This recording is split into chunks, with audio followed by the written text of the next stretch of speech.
अध्याय 1। पुराना समुद्री भेड़िया। एडमिरल बेनबो में। मेरी कहानी बहुत साल पहले शुरू होती है, जब मेरे पिता एडमिरल बेनबो नाम का एक छोटा और शांत सराय चलाते थे। यह सराय समुद्र के किनारे एक एकांत जगह पर बना था, जहां से हमेशा लहरों की आवाज सुनाई देती थी और ताजी समुद्री हवा आती थी।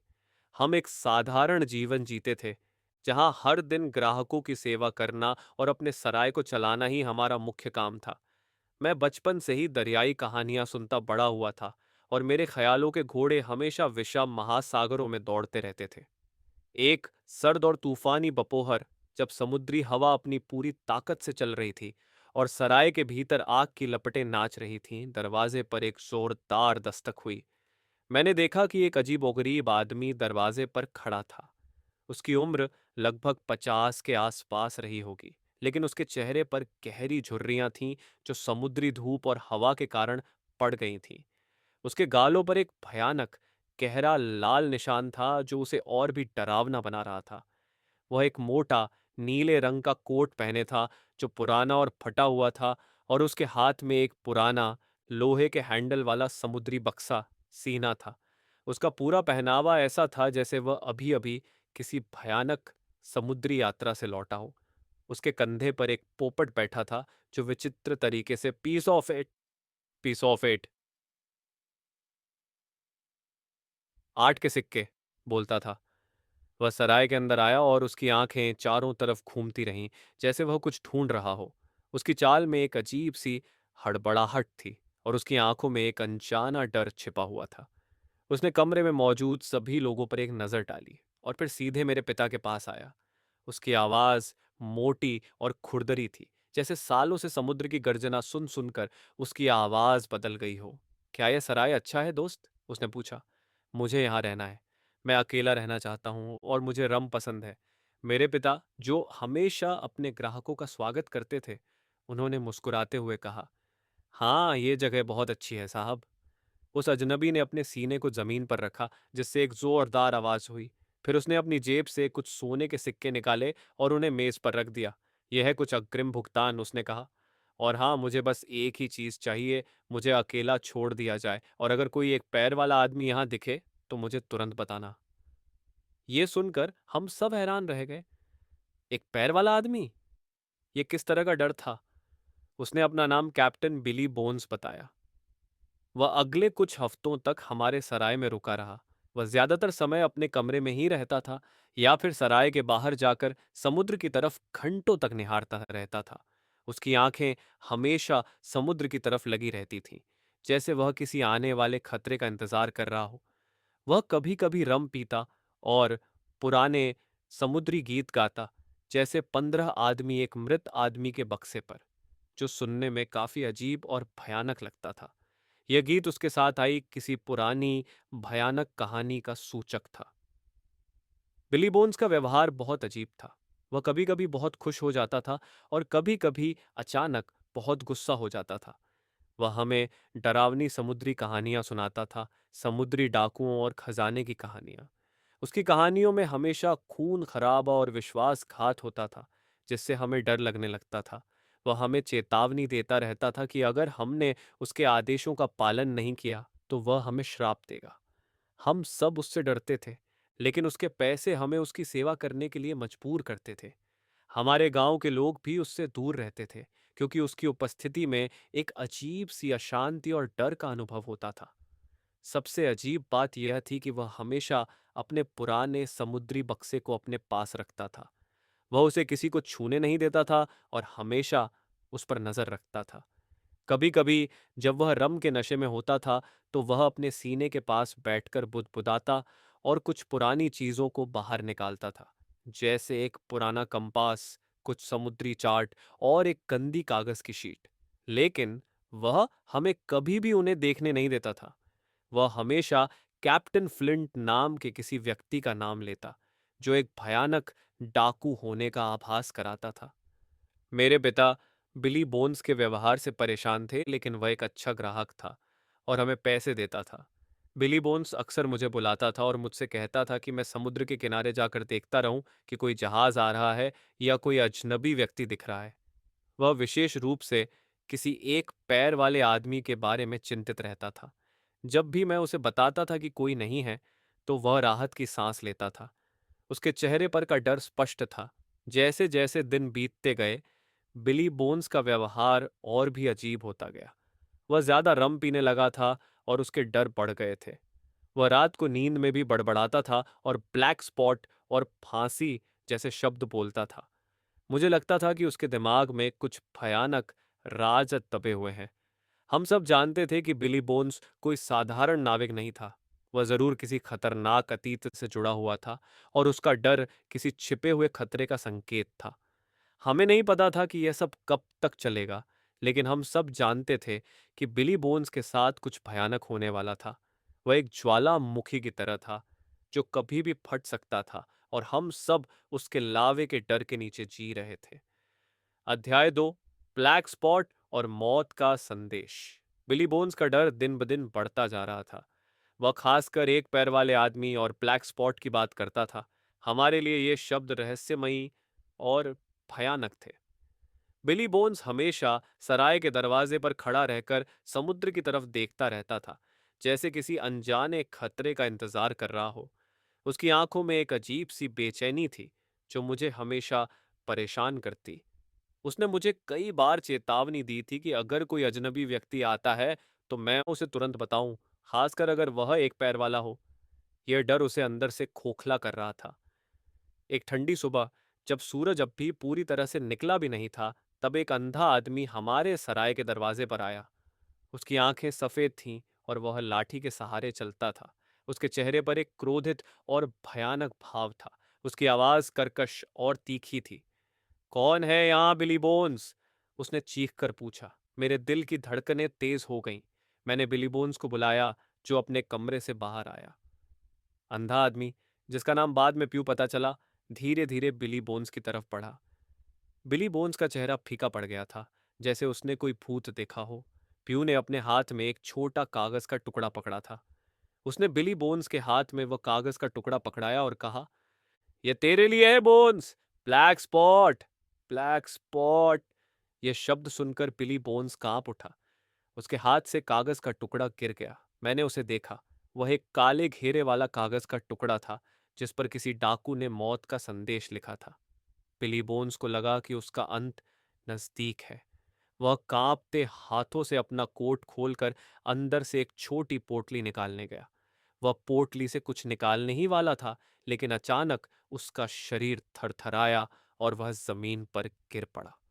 प्यू और उसके साथी जो बाहर इंतजार कर रहे थे, उन्हें लगा कि बिली बोन्स मर गया है।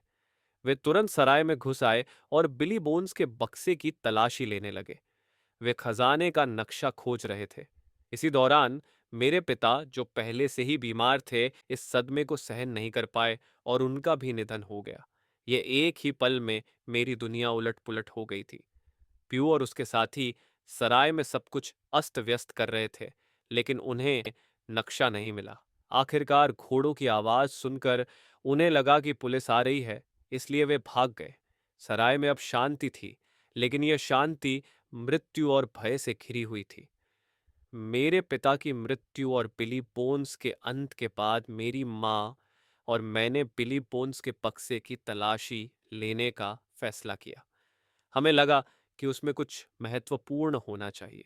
बक्से के अंदर कुछ पुराने कपड़े, एक कंपास और कुछ पैसे थे। सबसे नीचे हमें एक लिपटा हुआ कागज का टुकड़ा मिला। वह एक खजाने का नक्शा था। इस नक्शे पर एक टापू दर्शाया गया था और उस पर कैप्टन फ्लिंट के खजाने का स्थान लिखा हुआ था। यह खजाना शब्द सुनकर हम रोमांच से भर गए। यह नक्शा बिली बोन्स के डर और रहस्य का कारण था। यह नक्शा ही उसे मौत तक ले गया था। मेरी माँ और मैंने वह नक्शा लेकर तुरंत हमारे गांव के डॉलिवसी और स्क्वायर ट्रेलावनी के पास जाने का फैसला किया। मुझे लगता था कि यह नक्शा हमारे जीवन में कोई बड़ा बदलाव लाने वाला है। अध्याय 3, खजाने का नक्शा। हमने बिली बोन्स की मौत के तुरंत बाद उसके पास से मिला खजाने का नक्शा लेकर डॉ लिवसी और स्क्वायर ट्रेलावनी के पास पहुंचे। डॉ लिवसी एक अनुभवी और शांत स्वभाव के व्यक्ति थे, जबकि स्क्वायर ट्रेलावनी एक उत्साही और साहसी इंसान थे। मैंने उन्हें पूरी घटना विस्तार से बताई। बिली बोन्स का रहस्यमय आगमन, उसका डर, अंधे प्यू का ब्लैक स्पॉट और बिली बोन्स की अचानक मौत। फिर मैंने उन्हें बिली बोन्स के बक्से से मिला नक्शा दिखाया। जब डॉ लिवसी ने नक्शे को ध्यान से देखा तो उनके चेहरे पर आश्चर्य और उत्साह के भाव स्पष्ट दिखाई दे रहे थे। वह नक्शा एक अनजान टापू को दर्शाता था और उस पर कुछ निशान थे जो खजाने के स्थान को इंगित करते थे। नक्शे पर हाथ से लिखा हुआ था, कैप्टन फ्लिंट के खजाने का स्थान। कैप्टन फ्लिंट, जो समुद्री डाकुओं के इतिहास में सबसे भयानक और कुख्यात नाम था, उसके खजाने की बात सुनकर सभी रोमांच से भर गए। स्क्वायर ट्रेलावनी, जो हमेशा नए रोमांच की तलाश में रहते थे, उनकी आंखें चमक उठीं। खजाना, उन्होंने उत्साह से कहा, हमें तुरंत जहाज तैयार करना चाहिए और इस खजाने को खोजने निकल पड़ना चाहिए। यह एक अद्भुत रोमांच होगा दोस्तों। डॉक्टर लिवसी ज्यादा सावधान स्वभाव के थे। उन्होंने नक्शे की विस्तृत जांच की और उस पर के संकेतों को समझने की कोशिश की। यह एक असली नक्शा लगता है स्क्वायर, उन्होंने कहा, लेकिन ऐसे खतरनाक खजाने की तलाश में जाना बहुत जोखिम भरा हो सकता है। कैप्टन फ्लिंट का खजाना मतलब बहुत सारी मुश्किलें और शायद मौत भी। लेकिन स्क्वायर ट्रेलावनी को कोई डर नहीं था। डर? किस बात का डर? हम सर्वश्रेष्ठ नाविकों को काम पर लगाएंगे, एक मजबूत जहाज खरीदेंगे और खजाना ढूंढ लाएंगे। उन्होंने मुझे देखा और हंसकर कहा, जिम, तुम भी हमारे साथ आओगे। तुम्हारे जैसे बहादुर लड़के के बिना यह रोमांच अधूरा रहेगा। यह सुनकर मैं बहुत खुश हुआ। मैं कभी अपने गांव से बाहर नहीं निकला था और अब मुझे समुद्री रोमांच पर जाने का मौका मिल रहा था। मैंने हमेशा किताबों में समुद्री डाकुओं और खजाने के बारे में पढ़ा था और अब मैं खुद उसका एक हिस्सा बनने वाला था। स्क्वायर ट्रेलावनी ने तुरंत लंदन जाने का फैसला किया ताकि वे एक अच्छे जहाज की व्यवस्था कर सकें और उचित क्रू, काम करने वाले को ढूंढ सकें। डॉ लिवजी ने उन्हें सलाह दी कि वे ये बात किसी को न बताएं। यह खजाना बहुत मूल्यवान है, डॉ लिवसी ने कहा। अगर किसी को पता चलेगा तो वे हमारे पीछे पड़ जाएंगे। यह एक रहस्य ही रहना चाहिए। स्क्वायर ट्रेलावनी ने उनकी बात मान ली, लेकिन उनका उत्साह इतना ज्यादा था कि वे कभी कभी अनजाने में ही अपनी योजनाओं के बारे में बात कर बैठते थे। मुझे उम्मीद थी कि वे इस रहस्य को गुप्त रख सकेंगे। मैं अपने घर वापस लौटा, लेकिन मेरा मन अब एडमिरल बेनबो सराय में नहीं था। मेरा मन दूर के टापुओं, छिपे हुए खजाने और विशाल समुद्र में विचर रहा था। यह खजाने का नक्शा मेरे जीवन में एक नए अध्याय की शुरुआत थी। अध्याय 4, यात्रा की तैयारी। स्क्वायर ट्रेलावनी खजाने की खोज के लिए बहुत उत्साहित थे। उन्होंने तुरंत लंदन जाकर एक मजबूत जहाज खरीदा, जिसका नाम उन्होंने हिस्पानियोला रखा। यह जहाज बड़ा और आधुनिक था, जो लंबी समुद्री यात्रा के लिए उपयुक्त था। उन्होंने जहाज के लिए एक अनुभवी कप्तान, कैप्टन स्मोलेट, को भी रखा। कैप्टन स्मोलेट एक गंभीर और नियमबद्ध व्यक्ति थे, जो सुरक्षा और अनुशासन को बहुत महत्व देते थे। लेकिन स्क्वायर ट्रेलावनी की उत्साहित स्वभाव के कारण उन्होंने एक बड़ी गलती कर दी। उन्होंने सभी को खजाने की बात बता दी और जहाज पर काम करने के लिए लोगों को ढूंढने की जिम्मेदारी एक रहस्यमयी और एक पैर वाले आदमी, लॉन्ग जॉन सिल्वर, को सौंप दी। लॉन्ग जॉन सिल्वर लंदन के एक बार का मालिक था और वह अपनी वाकपटुता और मिलनसार स्वभाव के लिए जाना जाता था। उसके हाथ में एक पोपट भी था जो हमेशा piece of eight, piece of eight, 8 के सिक्के, बुदबुदाता रहता था। मैंने लॉन्ग जॉन सिल्वर को पहली बार देखा तब मुझे उस पर विश्वास करना मुश्किल लगा। वह एक पैर पर लाठी के सहारे चलता था, लेकिन उसकी चाल में अद्भुत चपलता थी। उसका हास्य मिलनसार था और वह सभी को अपना दोस्त बना लेता था। उसने खुद को एक ईमानदार रसोइया और नाविक के रूप में प्रस्तुत किया, जिसने कई समुद्री यात्राएं की थीं। उसने जहाज के लिए कई लोगों को भी काम पर लगाया, जिनमें से ज्यादातर उसके पुराने दोस्त और परिचित थे। जब कैप्टन स्मोलेट ने जहाज और क्रू, काम करने वाले, देखे, तब वे संतुष्ट नहीं थे। उन्होंने स्क्वायर ट्रेलावनी को चेतावनी दी कि जहाज पर कई अजनबी और संदिग्ध लोग हैं और उन्हें खजाने की बात बताना एक बड़ी गलती है। कैप्टन स्मोलेट को लगा कि इस यात्रा में कुछ गलत होने वाला है। उन्होंने कहा कि जहाज पर के क्रू में कई ऐसे लोग हैं जो वास्तव में समुद्री डाकुओं जैसे लगते हैं और वे खजाना मिलने के बाद विद्रोह कर सकते हैं। ट्रेलावनी ने उनकी बात को हंसी में उड़ा दिया और कहा कि कैप्टन सिर्फ शंकाशील हैं। मेरी शंका लॉन्ग जॉन सिल्वर के प्रति और मजबूत हुई जब मुझे पता चला कि वह एक पैर वाला आदमी है जिसका जिक्र बिली बोन्स ने अपनी मौत से पहले किया था। मुझे बिली बोन्स का डर याद आया। फिर भी मैं एक युवा लड़का था और मुझे रोमांच की लालच इतनी थी कि मैंने इन चेतावनियों को गंभीरता से नहीं लिया। आखिरकार सभी तैयारियां पूरी हो गईं। जहाज पर खाना, पानी, हथियार और अन्य जरूरी सामान लादा गया। हम लिवसी, स्क्वायर ट्रेलावनी, कैप्टन स्मोलेट और मैं जहाज पर चढ़े।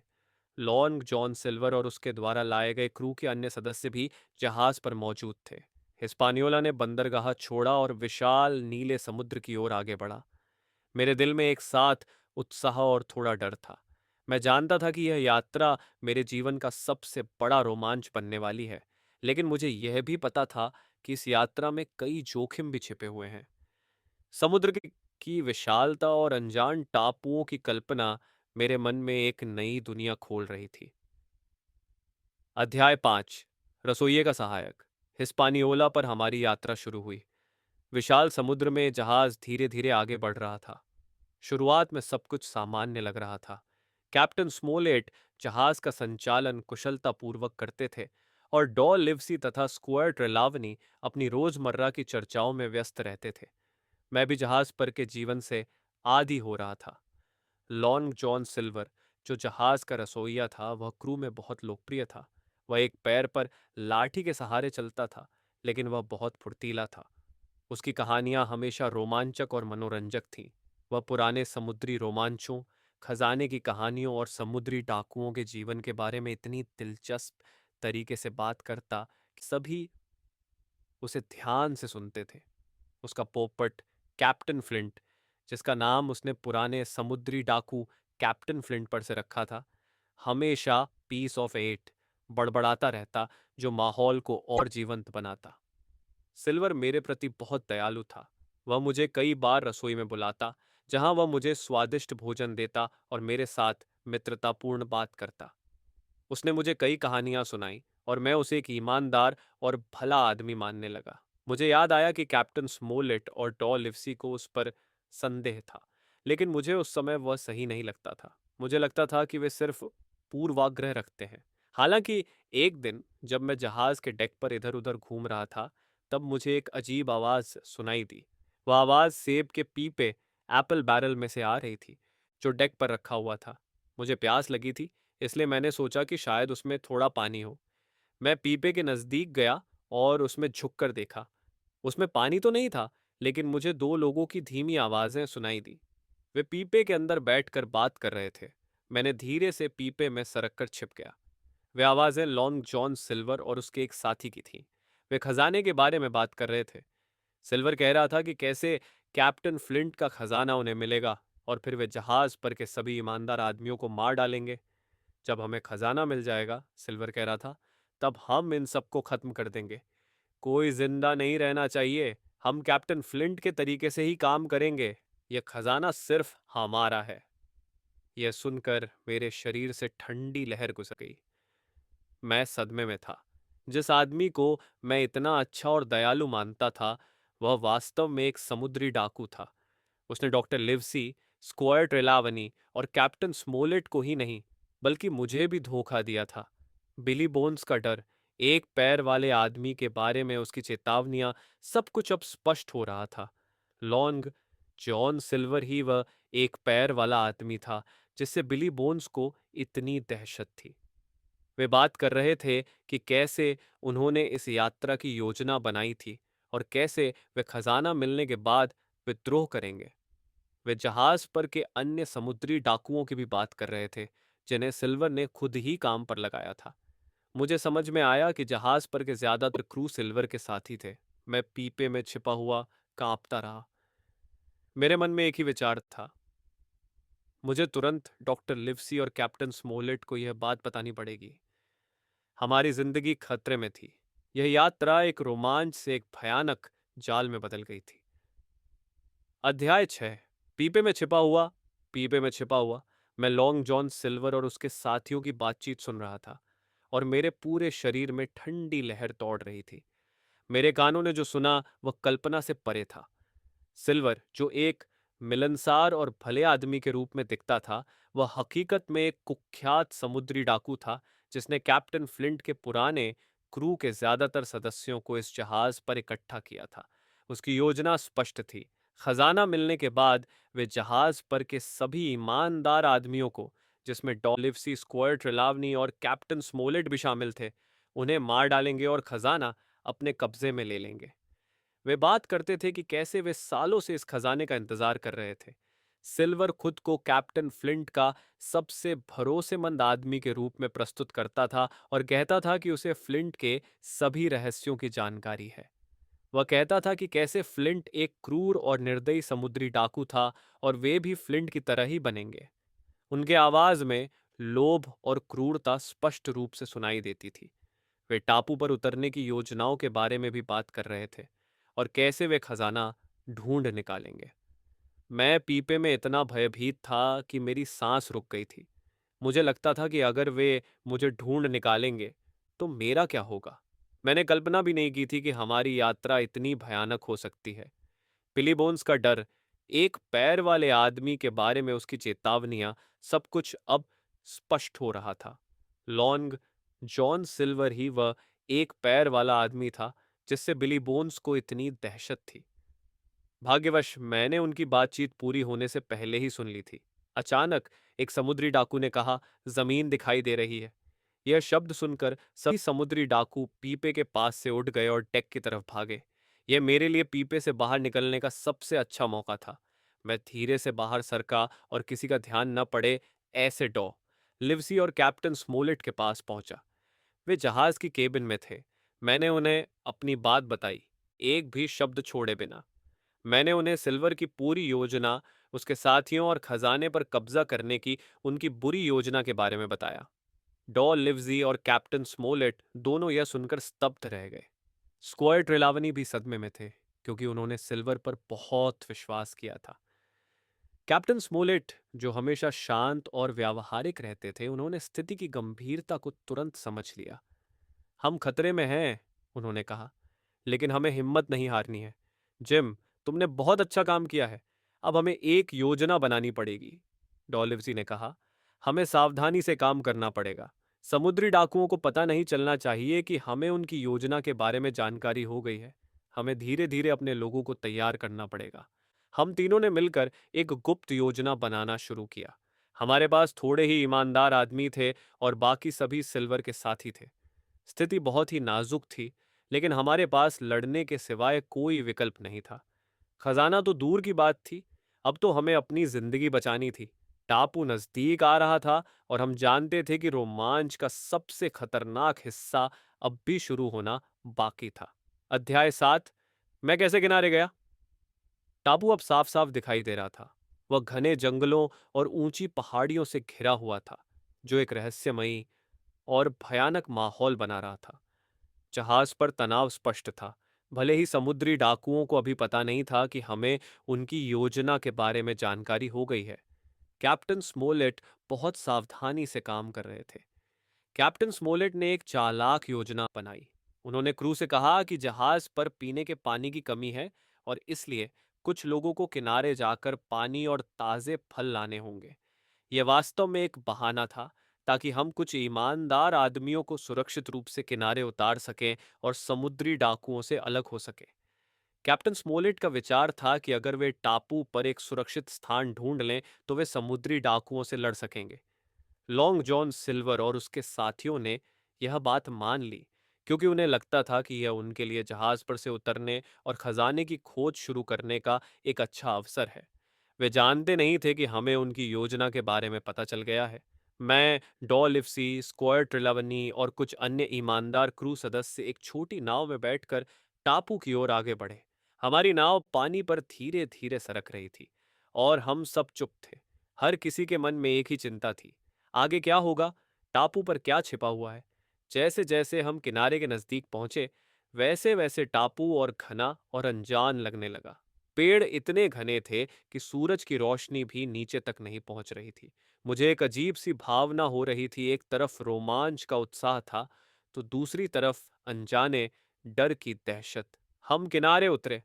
कैप्टन स्मोलेट ने हमें तुरंत टापू पर एक सुरक्षित स्थान ढूंढने का आदेश दिया। उन्होंने नक्शे में एक पुराने किले जैसी संरचना देखी थी जो हमें आश्रय दे सकती थी। हमने टापू पर आगे बढ़ना शुरू किया। टापू का अंदरूनी हिस्सा बहुत घना और जंगली था। हर कदम पर एक नया रहस्य छिपा हुआ लगता था। जंगल में पक्षियों की आवाजें और जानवरों की गतिविधियां सुनाई देती थीं, जो माहौल को और तीव्र बनाती थीं। हम थोड़ा आगे बढ़े, तभी मुझे अचानक अपने समूह से अलग होने का मन हुआ।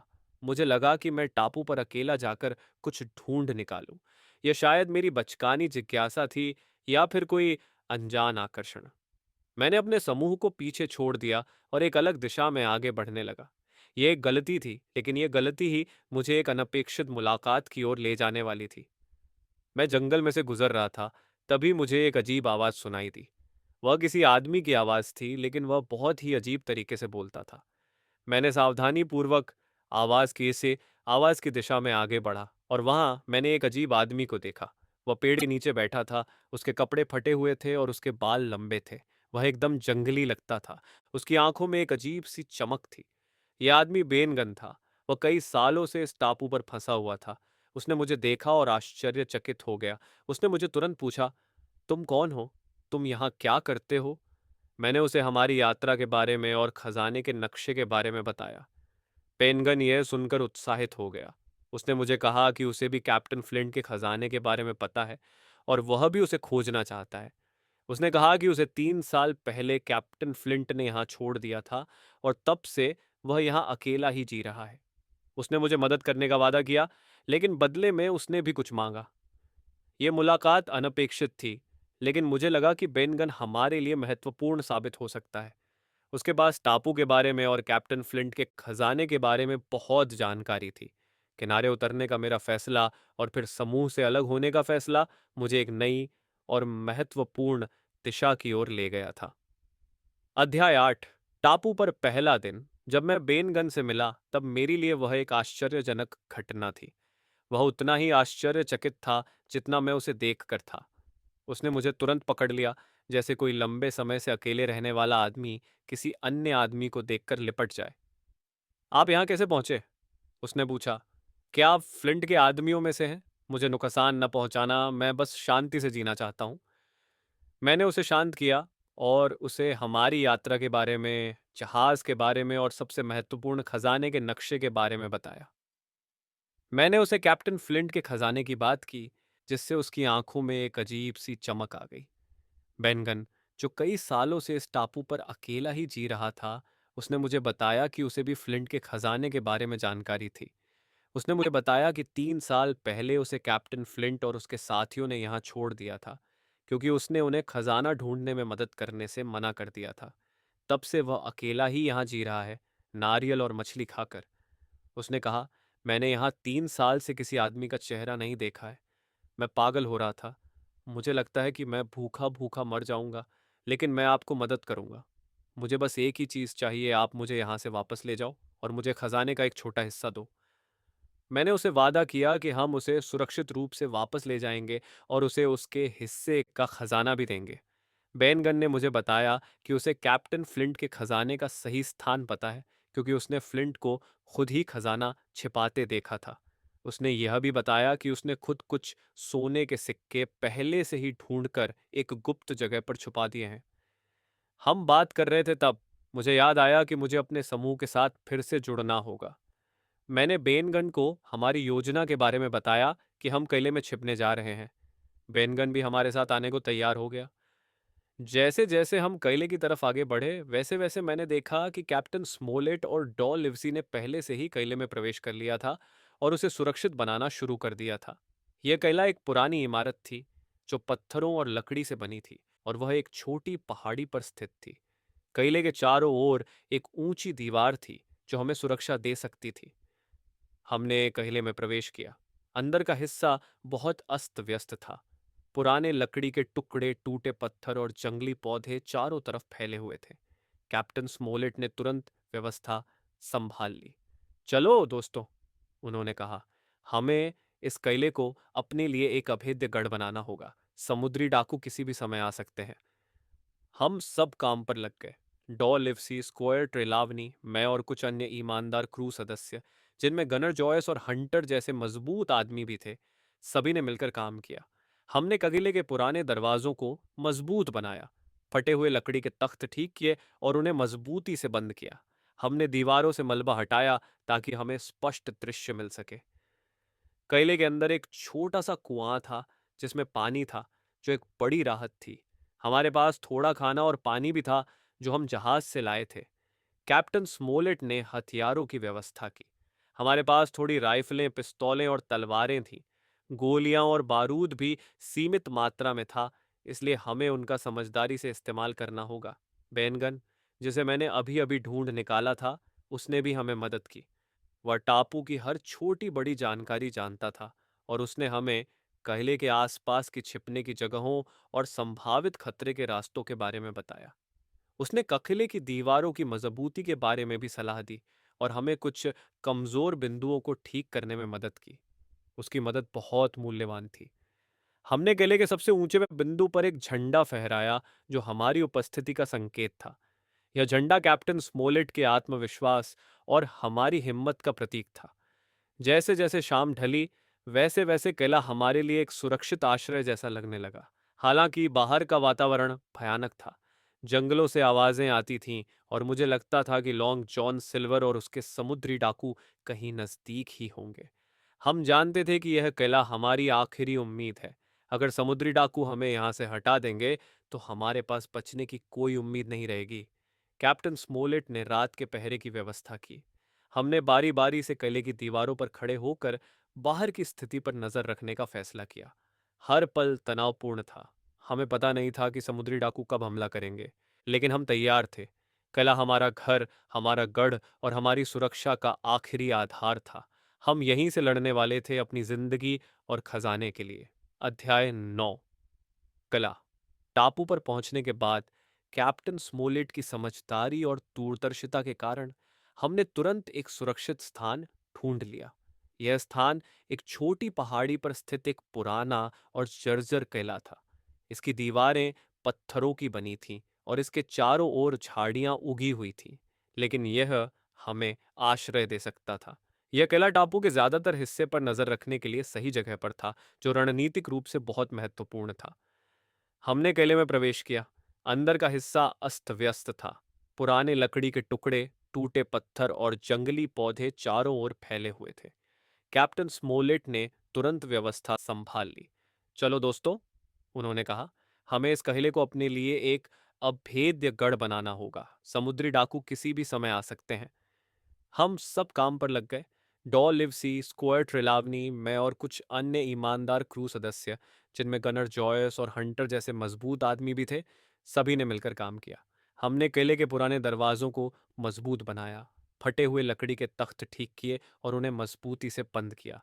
हमने दीवारों से मलबा हटाया ताकि हमें स्पष्ट दृश्य मिल सके। किले के अंदर एक छोटा सा कुआं था जिसमें पानी था, जो एक बड़ी राहत थी। हमारे पास थोड़ा खाना और पानी भी था जो हम जहाज से लाए थे। कैप्टन स्मोलेट ने हथियारों की व्यवस्था की। हमारे पास थोड़ी राइफलें, तो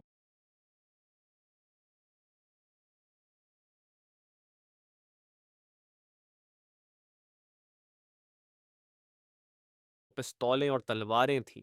गोलियां और बारूद भी सीमित मात्रा में था, इसलिए हमें उनका समझदारी से इस्तेमाल करना होगा। पेनगन, जिसे मैंने अभी अभी ढूंढ निकाला था, उसने भी हमें मदद की।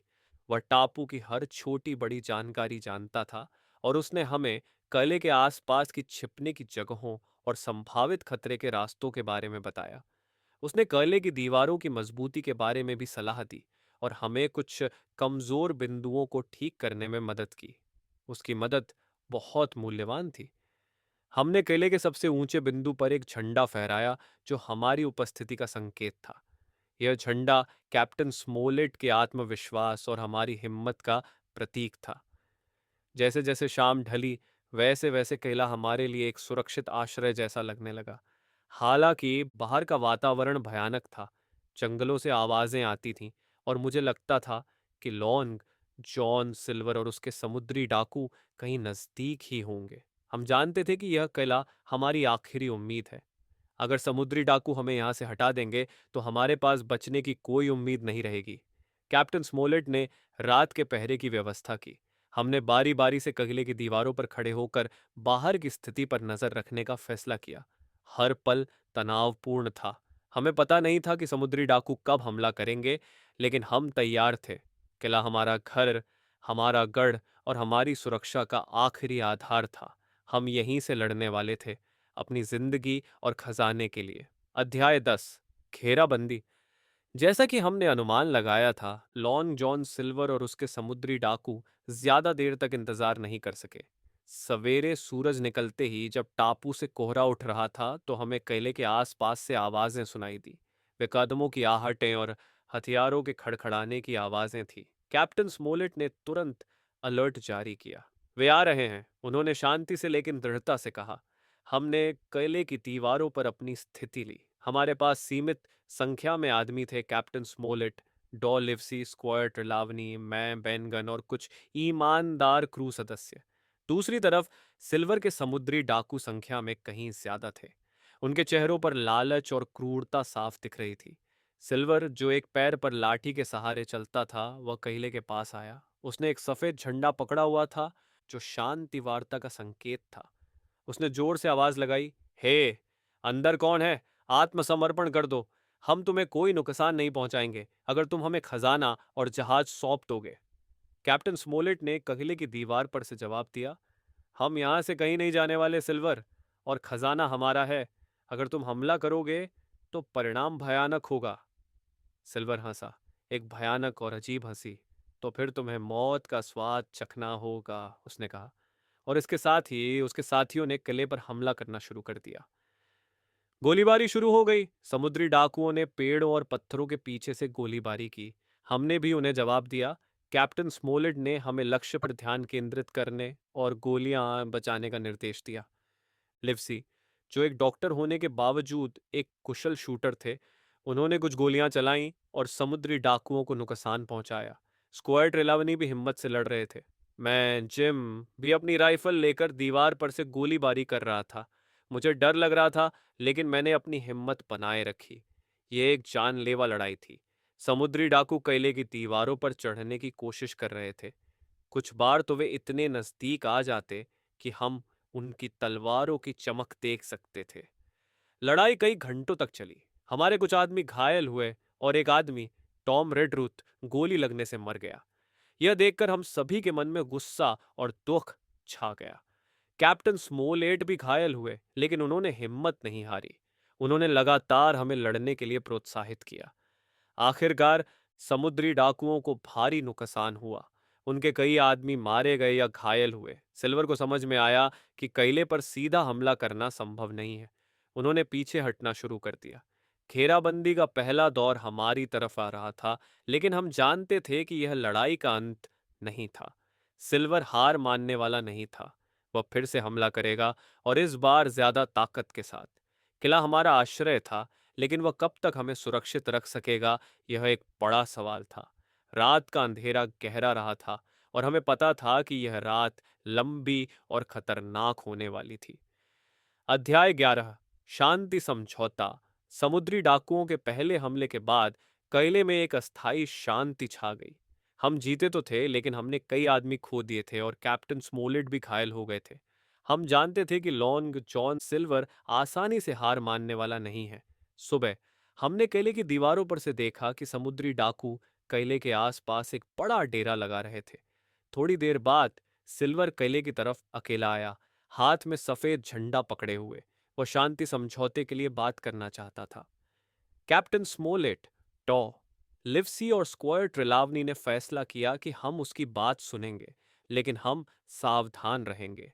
सिल्वर एक चालाक आदमी था और उस पर भरोसा करना मुश्किल था। सिल्वर किले के दरवाजे तक आया और अपनी लाठी के सहारे खड़ा रहा। उसने एक मुस्कान दी जो उसके चेहरे पर पहले कभी नहीं देखी थी। कैप्टन स्मोलेट, उसने कहा, मैं आपकी बहादुरी की प्रशंसा करता हूं। आपने अच्छी तरह से लड़ी, लेकिन अब यह लड़ाई बंद करने का समय आ गया है। मैं आपको एक शांति समझौते का प्रस्ताव देता हूं। कैप्टन स्मोलेट ने किले की दीवार पर से जवाब दिया। बोल सिल्वर, तू क्या चाहता है? सिल्वर ने कहा, हम जानते हैं कि आपके पास कैप्टन फ्लिंट का नक्शा है। आप हमें नक्शा दे दो और बदले में हम आपको टापू पर से सुरक्षित निकलने देंगे। हम आपको एक छोटी नाव देंगे और आपको खाने पीने की चीजें भी देंगे। आप कहीं भी जा सकते हैं जहां आपको अच्छा लगे। यह सुनकर कैप्टन स्मोलेट का मुंह लाल हो गया। तुझे लगता है कि हम तुझ पर विश्वास करेंगे सिल्वर? तू एक समुद्री डाकू है और तेरा शब्द कोई कीमत नहीं रखता। तू हमें धोखा देना चाहता है। सिल्वर हंसा। मैं सिर्फ व्यावहारिक हूं कैप्टन। आप मुट्ठी भर आदमी हैं और हम संख्या में कहीं ज्यादा हैं। आप इस किले में कब तक छिपे रह सकेंगे? आखिरकार आपको बाहर आना ही पड़ेगा और तब हम आपको सभी को मार डालेंगे। इससे बेहतर है कि आप समझदारी से फैसला लें। कैप्टन स्मोलेट ने गुस्से से कहा, हम कभी हार नहीं मानेंगे सिल्वर, और हम तेरे जैसे धोखेबाज पर कभी विश्वास नहीं करेंगे। जा और अपने आदमियों को तैयार कर, हम लड़ने के लिए तैयार हैं। सिल्वर का चेहरा गुस्से से लाल हो गया। उसे लगा कि वह हमें आसानी से समझा पाएगा, लेकिन वह निराश हुआ। तो फिर तुम सब मौत को गले लगाओगे? उसने चीख कर कहा और वापस मुड़ गया। हम जानते थे कि यह शांति समझौते का प्रस्ताव सिर्फ एक चाल थी। सिल्वर हमें फंसाना चाहता था ताकि वह हमें आसानी से मार सके। कैप्टन स्मोलेट का फैसला सही था। अब लड़ाई अनिवार्य थी और वह ज्यादा भयानक होने वाली थी। हमने गले में अपनी सुरक्षा और मजबूत बनाई और आने वाले हमले के लिए तैयार रहे। अध्याय 12। समुद्री डाकुओं का पलटवार। शांति समझौते का प्रस्ताव विफल होने के बाद लॉन्ग जॉन सिल्वर और उसके समुद्री डाकू क्रोधित हो गए। हमें पता था कि वे फिर से हमला करेंगे और इस बार वे ज्यादा तैयारी के साथ आएंगे। कैप्टन स्मोलेट ने हमारी रक्षा के लिए नई योजनाएं बनाई। हमारे पास बारूद कम था, इसलिए उन्होंने हमें हर गोली का समझदारी से इस्तेमाल करने का निर्देश दिया। उस रात जब अंधेरा घना था और किले के अंदर शांति थी, तब मुझे एक अजीब विचार आया। मुझे लगा कि शायद मैं अकेला ही जहाज हिस्पानियोला वापस ले सकूं। अगर हम जहाज पर फिर से नियंत्रण पा लें तो हम टापू पर से भाग सकेंगे और खजाने की भी परवाह नहीं करनी पड़ेगी। ये एक खतरनाक योजना थी, लेकिन मुझे लगा कि यह हमारी आखिरी उम्मीद है। मैं चुपचाप किले से बाहर निकल गया। मैं एक छोटी नाव में बैठकर समुद्र की तरफ गया। समुद्र में चांदनी रात में हिस्पानियोला दूर दिखाई दे रहा था। वह लंगर पर खड़ा था और मुझे लगा कि उस पर सिर्फ कुछ ही समुद्री डाकू पहरा दे रहे होंगे। मैं धीरे धीरे जहाज के नजदीक पहुंचा। जहाज पर चढ़ना एक मुश्किल काम था, लेकिन मैंने हिम्मत रखी। मैं धीरे से जहाज पर चढ़ा। ऊपर जाते ही मुझे दो समुद्री डाकू दिखे जो सो रहे थे। मैंने सावधानी पूर्वक उन्हें आवाज के बिना काबू में लिया, लेकिन जहाज पर एक समुद्री डाकू जो थोड़ा नशे में था, वह अचानक जाग गया। उसने मुझे देखा और चीखा। उसने मुझ पर हमला करने की कोशिश की, लेकिन मैं फुर्तीला था। मैंने उसे काबू में लिया। इस लड़ाई में जहाज का लंगर कट गया और जहाज धीरे धीरे प्रवाह के साथ आगे बढ़ने लगा। मैंने जहाज पर के सभी समुद्री डाकुओं को काबू में लेने के बाद मुझे समझ में आया कि जहाज अब मुक्त रूप से बह रहा है। मैंने जहाज का पतवार संभाला और उसे किनारे से दूर ले जाना शुरू किया। मुझे उम्मीद थी कि मैं उसे नियंत्रित कर सकूंगा और उसे हमारे कले के नजदीक ला सकूंगा। जब मैं जहाज को लेकर कले के नजदीक वापस आया तो सुबह सूरज निकल रहा था। कले में सभी आश्चर्यचकित थे। उन्हें विश्वास नहीं हो रहा था कि मैंने इतना बड़ा काम अकेले ही कर दिया है। कैप्टन स्मोलेट, डॉ लिवजी और स्क्वायर ट्रिलावनी मुझ पर गर्व महसूस कर रहे थे। कैप्टन स्मोलेट ने कहा, जिम, तुमने एक अद्भुत काम किया है। यह एक बड़ा फायदा है। अब समुद्री डाकुओं के पास जहाज नहीं है और उन्हें टापू पर से निकलना मुश्किल होगा। लॉन्ग जॉन सिल्वर और उसके समुद्री डाकुओं ने किनारे से हिस्पानियोला को दूर जाते देखा। वे गुस्से में चीख रहे थे, लेकिन वे कुछ कर नहीं सकते थे। उनके चेहरों पर निराशा और क्रोध साफ दिख रहा था। यह हमारे लिए एक बड़ी जीत थी। हमने समुद्री डाकुओं को एक बड़ा झटका दिया था। अब खजाने की तलाश ज्यादा आसान होने वाली थी, क्योंकि समुद्री डाकुओं के पास भागने का कोई रास्ता नहीं था। अध्याय 13। बेनगन। हिस्पानियोला को फिर से हासिल करने के बाद हमारी स्थिति थोड़ी मजबूत हो गई थी। समुद्री डाकुओं के पास अब भागने का कोई रास्ता नहीं था और वे टापू पर फंस गए थे। हम किले में सुरक्षित थे, लेकिन खजाना अभी भी दूर था और समुद्री डाकू अभी भी खतरनाक थे। इस समय बेनगन हमारे लिए एक अद्भुत रहस्यों का भंडार साबित हुआ। मैंने उसे किले में लाया था और उसने डॉ लिवसी तथा कैप्टन स्मोलेट को अपनी पूरी कहानी बताई। बेनगन बहुत ही अजीब आदमी था, जो लंबे समय से एकांत में रहने से थोड़ा पागल जैसा हो गया था। वह बार बार रम और चीज की बात करता, जो उसे कई सालों से नहीं मिली थी। आपको पता है साहब, बेनगन ने कहा, मैं यहाँ 3 साल से फंसा हुआ हूँ। कैप्टन फ्लिंट और उसके आदमियों ने मुझे यहाँ छोड़ दिया था। वे मुझे खजाना ढूंढने में मदद करने को कहते थे, लेकिन मैंने मना कर दिया। तब से मैं अकेला ही यहाँ जी रहा हूँ। फिर उसने एक रहस्य खोला, जिसने हमें सभी को आश्चर्यचकित कर दिया। लेकिन मुझे पता है कि कैप्टन फ्लिंट का खजाना कहाँ है, उसने कहा। मैंने उसे खुद ही छिपाते देखा था, और मैंने उसे ढूंढ भी निकाला है। यह सुनकर हम सभी सदमे में थे। क्या तुम्हें खजाना मिल गया है?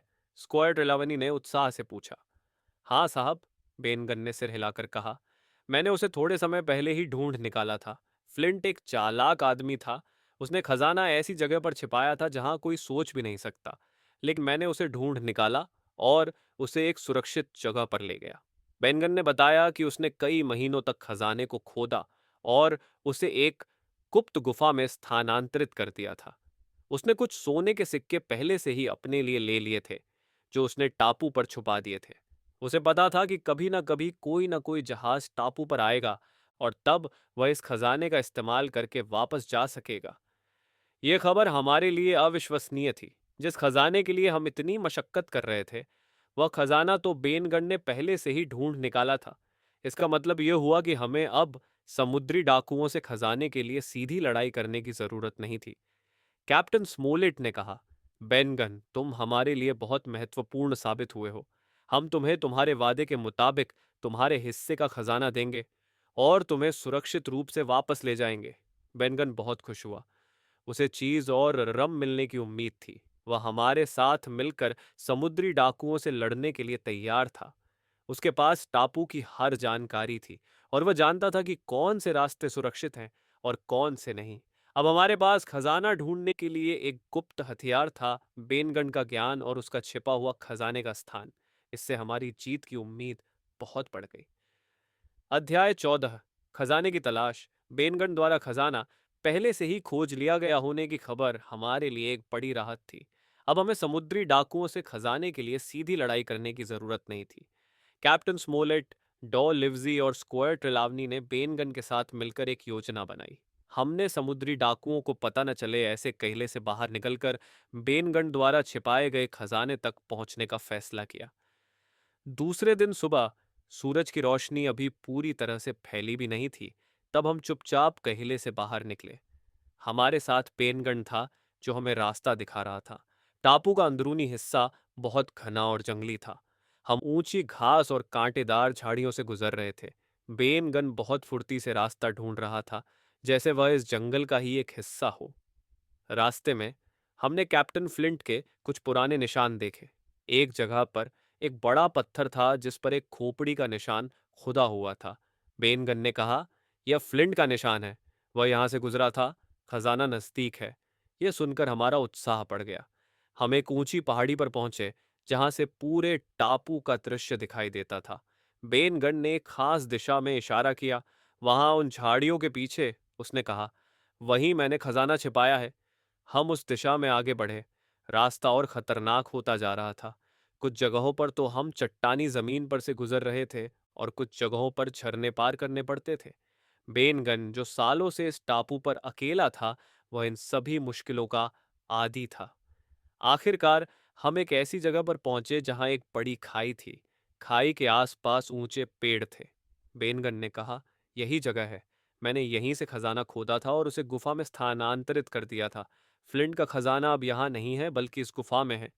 मैंने देखा कि खाई बहुत गहरी थी, और वहां से ताजी मिट्टी दिखाई देती थी। बेनगन ने वास्तव में यहाँ से कुछ बड़ा खोदा था। उसने समझाया कि उसने कितने ही दिनों तक मेहनत करके यह खजाना खोदा था और उसे सुरक्षित जगह पर पहुंचाया था। हम बेनगन का पीछा करते हुए खाई से गुजरे।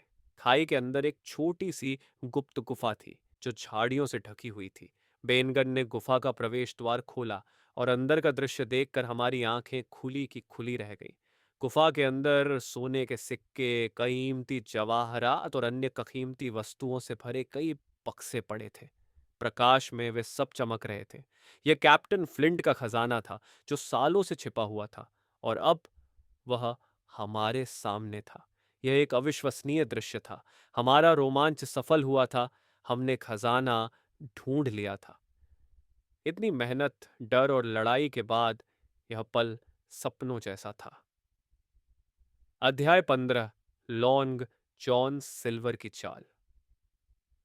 खजाने की गुफा में प्रवेश करते ही हम सब आश्चर्यचकित हो गए। सोने के सिक्के, जवाहरात और कीमती वस्तुओं से भरे बक्से हमारे सामने थे। यह कैप्टन फ्लिंट का भव्य खजाना था, जिसके लिए हमने इतनी लंबी और खतरनाक यात्रा की थी। पेनगन की मदद से हमने उसे ढूंढ निकाला था। हमने खजाने को बक्सों में भरना शुरू किया। इस काम में बहुत समय लगने वाला था, क्योंकि खजाना बहुत बड़ा था। हम खुशी और उत्साह से काम कर रहे थे, तभी अचानक हमें जंगल से आवाजें सुनाई दी।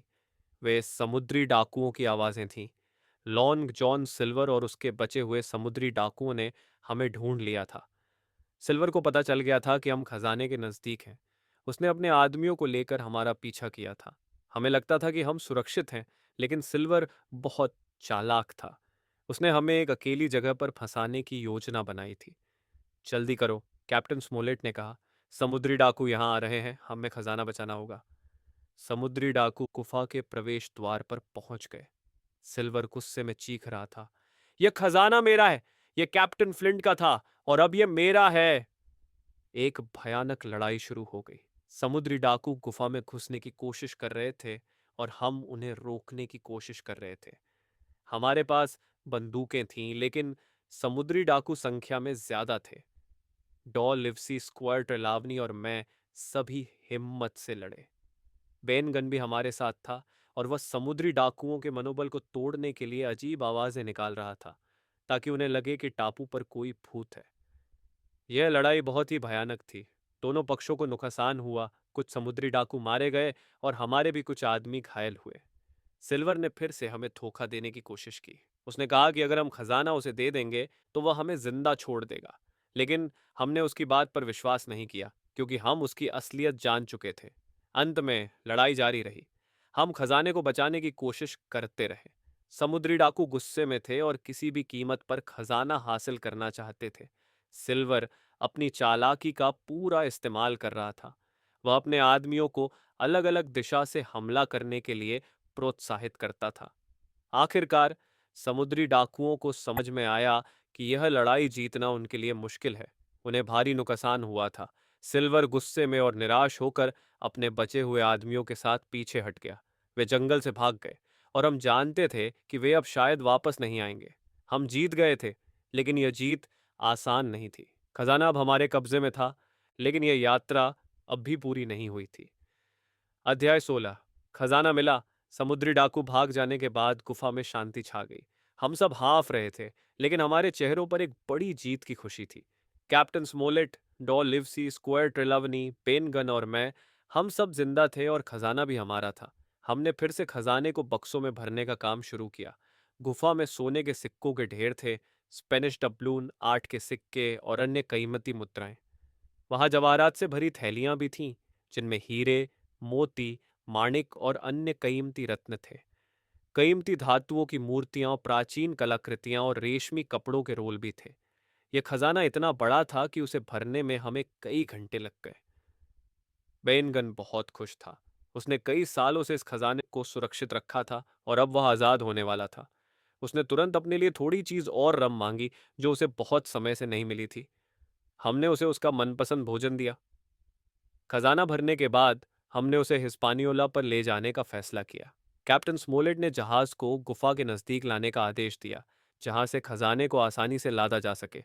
हम सभी ने खजाने के बक्सों को जहाज पर ले जाना शुरू किया। हर बक्सा बहुत भारी था, लेकिन खुशी और उत्साह में हमें थकान महसूस नहीं हुई। जहाज पर खजाने को लादने के बाद हमने देखा कि हिस्पानियोला अब सोने और जवाहरात से भरा हुआ था। यह एक अद्भुत दृश्य था। इस खजाने के लिए कितने ही लोगों ने जान गंवाई थी, और अब वह हमारा था। कैप्टन स्मोलेट ने जहाज की सुरक्षा की व्यवस्था की। हम कले से बाहर निकलकर जहाज पर वापस आ गए थे, और अब हम घर की तरफ वापस जाने के लिए तैयार थे। समुद्री डाकू कहीं दिखाई नहीं दे रहे थे। शायद वे टापू के किसी दूर के हिस्से में छिप गए थे, या फिर वे अब बहुत कमजोर पड़ गए थे। लॉन्ग जॉन सिल्वर और उसके बाकी साथी टापू पर ही रह गए। हमने उन्हें जिंदा छोड़ देने का फैसला किया क्योंकि उन्हें अब खजाने की कोई उम्मीद नहीं थी और उनके पास भागने का कोई रास्ता भी नहीं था। सिल्वर की आंखों में निराशा साफ दिख रही थी। वह अपना खजाना गंवा चुका था और अब उसका भविष्य अंधकारमय था। जहाज पर की रात शांत थी। हम सब थक गए थे लेकिन संतोष से भरे हुए थे। हमने खजाना ढूंढ लिया था और जिंदा बच गए थे। सुबह होते ही हिस्पानियोला ने लंगर उठा लिया और घर की तरफ वापस लौटने की यात्रा शुरू की। अध्याय 17। वापसी की यात्रा। कैप्टन फ्लिंट का खजाना अब हिस्पानियोला पर सुरक्षित था। हम सब खुश थे और राहत महसूस कर रहे थे क्योंकि हम जिंदा बच गए थे और हमारा रोमांच सफल हुआ था। टापू को पीछे छोड़कर हमारा जहाज धीरे धीरे खुले समुद्र की ओर आगे बढ़ रहा था। वापस लौटने की यात्रा लंबी और शांतिपूर्ण थी। समुद्री डाकुओं का डर अब नहीं था और हम आराम कर सकते थे। हालांकि कैप्टन स्मोलेट, डॉ लिवसी और स्क्वायर ट्रेलावनी लगातार सावधान रहते थे। वे जानते थे कि समुद्र में अभी भी कई खतरे हो सकते हैं। समुद्र की यात्रा के दौरान हमने लॉन्ग जॉन सिल्वर के बारे में बात की। हमने उसे टापू पर ही छोड़ दिया था, उसके कुछ बचे हुए समुद्री डाकुओं के साथ। उसे पता था कि उसके जीवन का अंत नजदीक है। सिल्वर, जो एक समय में इतना प्रभावशाली और चालाक था, वह अब अकेला और निराश होकर टापू पर फंसा हुआ था। हमने उसे मृत्युदंड नहीं दिया था, लेकिन उसका भविष्य अनिश्चित था। शायद कोई जहाज उसे बचाएगा या शायद वह टापू पर ही मर जाएगा। बेनगन हमारे साथ था। वह बहुत खुश था कि वह आखिरकार घर वापस जा रहा है। उसने अपने हिस्से का खजाना मांगा और हमने उसे देने का वादा किया। वह खासकर चीज और रम के लिए उत्साहित था, जो उसे लंबे समय से नहीं मिली थी। वह बार बार रम और चीज की बात करता, जो उसके मन में गहरी छाप छोड़ गई थी। जहाज पर का माहौल अब हल्का था। हम हर रोज खजाने के बारे में बात करते और भविष्य की योजनाएं बनाते। मैं जिम इस यात्रा के दौरान बहुत बड़ा हो गया था। मैंने रोमांच, डर, विश्वासघात और दोस्ती का अनुभव किया था। मुझे समझ में आया कि जीवन में कई मुश्किलें आती हैं, लेकिन हिम्मत और बुद्धि से उनका सामना किया जा सकता है। दिन बीतते गए और आखिरकार हमने दूर से इंग्लैंड का किनारा देखा। जहाज धीरे धीरे बंदरगाह की ओर आगे बढ़ा। लोग किनारे पर इंतजार कर रहे थे और उन्हें पता नहीं था कि हम कितने बड़े खजाने के साथ वापस लौट रहे हैं। जब हिस्पानियोला बंदरगाह पहुंचा, तब लोगों की भीड़ हमें देखने के लिए जमा हो गई। हम जहाज पर से उतरे और लोग आश्चर्यचकित हो गए जब उन्होंने खजाने से भरे बक्से देखे। सोने के सिक्के और जवाहरात की चमक से पूरा बंदरगाह जगमगा उठा। हमारी यात्रा पूरी हो गई थी। हमने कैप्टन फ्लिंट का खजाना सफलतापूर्वक ढूंढ लिया था और सुरक्षित रूप से घर वापस लौटे थे। यह एक अविश्वसनीय रोमांच था जिसे मैं कभी भूल नहीं पाऊंगा। अध्याय 18। घर वापसी। आखिरकार हम इंग्लैंड वापस लौट आए। हिस्पानियोला खजाने से भरा हुआ था और बंदरगाह पर हमें देखने के लिए लोगों की भीड़ जमा हो गई थी। सोने के सिक्के और जवाहरात से भरे बक्से जब जहाज से उतारे गए, तब लोगों की आंखें खुली की खुली रह गई। इतना बड़ा खजाना किसी ने कभी नहीं देखा था। हम, यानी डॉ लिवजी, स्क्वायर ट्रेलावनी, कैप्टन स्मोलेट, पेनगन और मैं सभी इस यात्रा के हीरो बन गए थे। हमने खजाने को सरकारी खजाने में जमा करवाया, लेकिन नियम के अनुसार हमें अपने हिस्से का खजाना मिला। यह खजाना इतना बड़ा था कि हम सब जिंदगी भर के लिए अमीर बन गए। डॉ लिवसी अपने डॉक्टर के पेशे में वापस लौटे, लेकिन अब वे ज्यादा आरामदायक जीवन जी सकते थे। स्क्वायर ट्रेलावनी अपनी संपत्ति पर वापस लौटे और अपने पैसे का इस्तेमाल अच्छे कामों के लिए किया। वे अभी भी साहसी स्वभाव के थे, लेकिन इस यात्रा ने उन्हें ज्यादा समझदार बनाया था। कैप्टन स्मोलेट को जहाज और क्रू की सुरक्षा के लिए पुरस्कार मिला। वे एक बहादुर और ईमानदार आदमी थे, जिन्होंने अपनी ड्यूटी निष्ठापूर्वक निभाई थी। बेनगन को भी उसके हिस्से का खजाना मिला। उसने अपने पैसे का इस्तेमाल अपने लिए एक छोटा घर खरीदने और चीज तथा रम का संग्रह करने के लिए किया। वह हमेशा के लिए टापू पर फंसे रहने के डर से मुक्त हो गया था। वह अब एक शांतिपूर्ण जीवन जीता था, लेकिन उसकी आंखों में अभी भी दरियाई रोमांच की चमक दिखाई देती थी। और मैं, जिम हॉकिंस, वापस अपने एडमिरल बेनबो सराय में लौटा। मेरी माँ और मैंने सराय को फिर से शुरू किया। लेकिन अब हमारे पास इतने पैसे थे कि हमें काम करने की कोई ज़रूरत नहीं थी। मैंने अपने पिता की मृत्यु का शोक मनाया और उनकी यादों को सम्मान दिया। इस यात्रा ने मेरे जीवन को पूरी तरह से बदल दिया था। मैं एक निर्दोष लड़के से एक अनुभवी और बहादुर युवा बन गया था। मैंने दोस्ती, विश्वासघात, हिम्मत और लालच के बारे में बहुत कुछ सीखा।